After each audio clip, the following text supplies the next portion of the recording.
Merci, Monsieur le Président.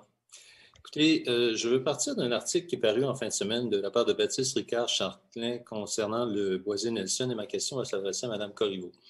Le boisé Nelson, dans l'esprit populaire, c'est le boisé qui est délimité par le boulevard Nelson, la rue Valentin, le chemin des Quatre-Bourgeois, le boulevard Pie-XII. C'est une belle forêt, il y a de beaux espaces. Par contre, dans le PAE, où l'on définit le boisé du boulevard Nelson, c'est un sous-ensemble. En tout cas, on peut voir une portion qui est plus colorée. Ça représente à peu près la moitié du boisé. L'inventaire qu'on en a fait et la définition que l'on fait du boisé, c'est l'équivalent d'à peu près la moitié de ce que les gens considèrent comme le grand boisé. Bon. Dans l'article, Mme Corriveau dit il est protégé, on ne peut pas changer. Le zonage fait que c'est du boisé, on ne peut pas faire autre chose. Par contre, on le sait, un zonage, ça change. Et on a comme deux définitions du boisé de 1. Alors, savoir, quand on parle du boisé, est-ce que c'est celui défini par le PAE ou le grand boisé de 1? Et même si on a un zonage, comme je dis, ça peut changer. Mais on peut faire en sorte d'acheter des parcelles qui feraient en sorte qu'il serait tout à fait impossible de faire un développement sur ce territoire. Pas besoin d'acheter tout. On peut acheter des parcelles spécifiques qui rendraient impossible tout développement majeur. Donc, la question pour vous, madame, est-ce que la définition que vous faites du boisé, c'est le grand boisé ou le boisé défini par le PAE?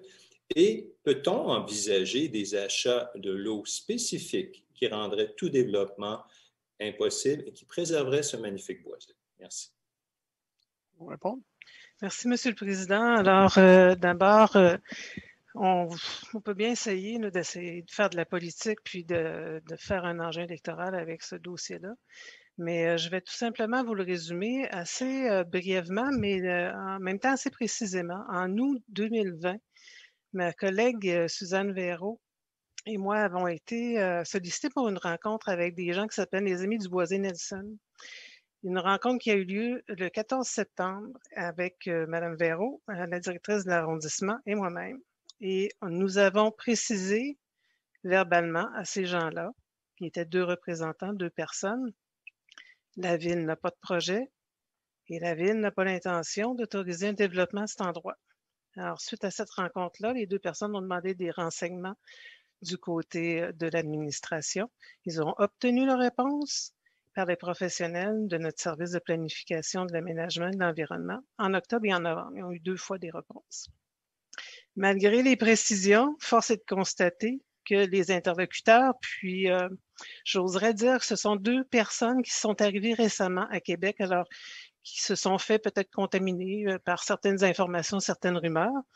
Ils ont des bonnes intentions, j'en conviens, mais ils poursuivent des propos qui sont mensongers et ils inquiètent les citoyens de mon secteur. Et semer le doute, c'est un peu dommage de ne pas rapporter vraiment ce qui a été dit lors du 14 septembre. Mme Corriveau. J'ai déjà terminé 3 minutes? Déjà terminé, ça va vite, hein? Sérieux? Même droit à quelques je fais juste répéter, la Ville n'a pas l'intention de développer, la Ville n'a aucun projet pour ce secteur. Merci. Merci.